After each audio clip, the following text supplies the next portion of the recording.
So here, if you want to carry on, first determine the distance between the two centers. Determine the distance between the two centers. So that distance, I'm going to call it G. Okay, I'm going to find the distance between the two centers first.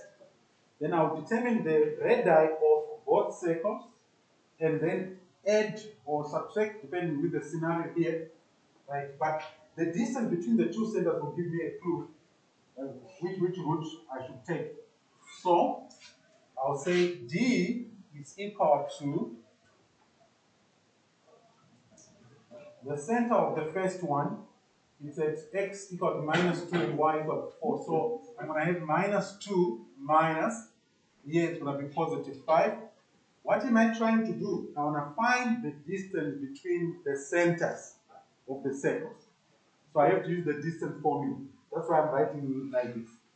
Right? So -2 minus +5 squared plus 4 minus -1.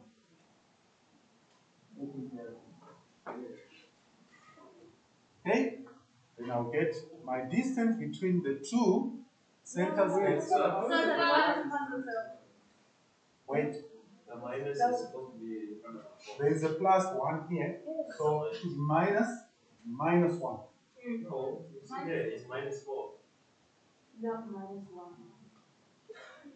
So can you just explain? Okay, wait. Alright.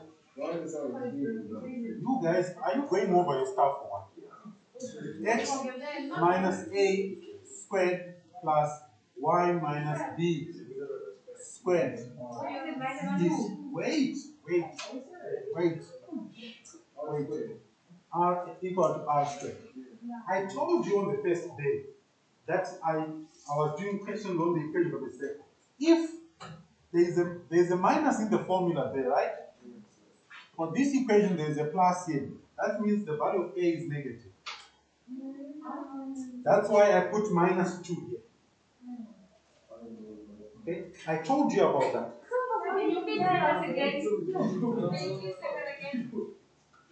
You see, can you stop laughing?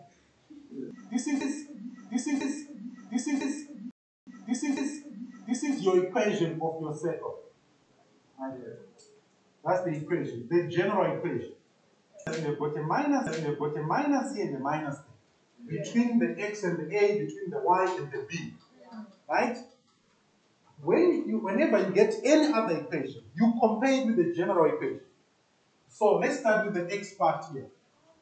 There is a plus between x and 2, but here there is a minus, which means a is -2. That's why I put -2 here.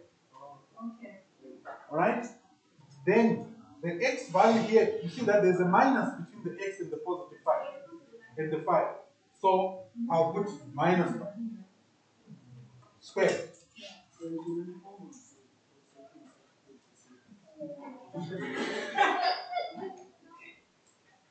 Don't tell me that you may not be practicing all this. Well, if you're practicing when you find the only equation of the circle, right?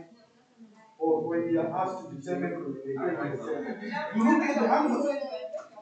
Don't you do your own working out and then you check the answers in a study guide or math textbook or so? Isn't that what you do? So how are you getting the correct answers if you're not aware of it?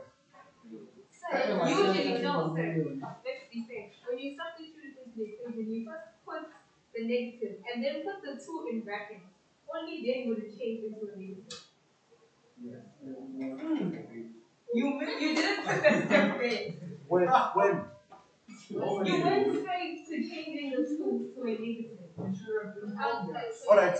Okay, wait. I'm trying to understand what you are saying. So the 2 is positive. Yeah. Then there and the Positive. there. And then the equation is negative. So you would have put the negative outside. Put the 2 in brackets. No.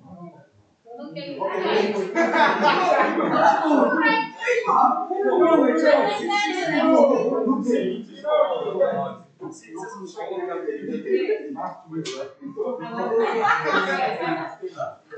But the rest of this, I told them this.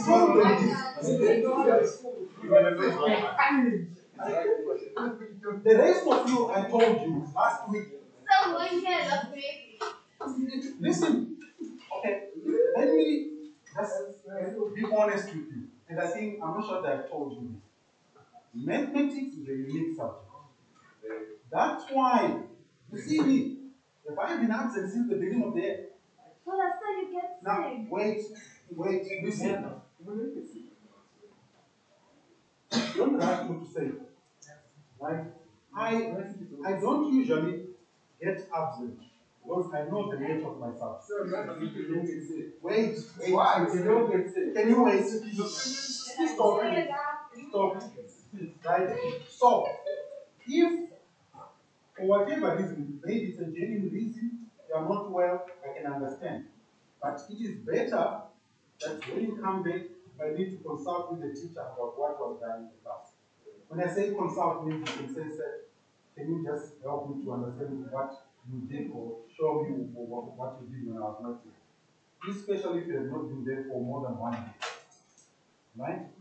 We are like a marathon in terms of the content. There's no time to go back and go over there to start. That's why I'm trying to make a video of the lesson to help you, especially if you are not in school. You understand?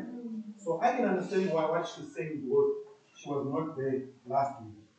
But the bulk of you here, you were there. There is no way that I would have taught the equation of the circle without mentioning that. There's no way. It may have gone over. No, I told you.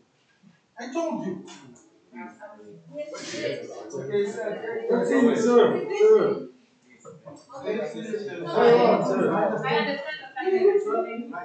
So let me just repeat this before the lesson ends.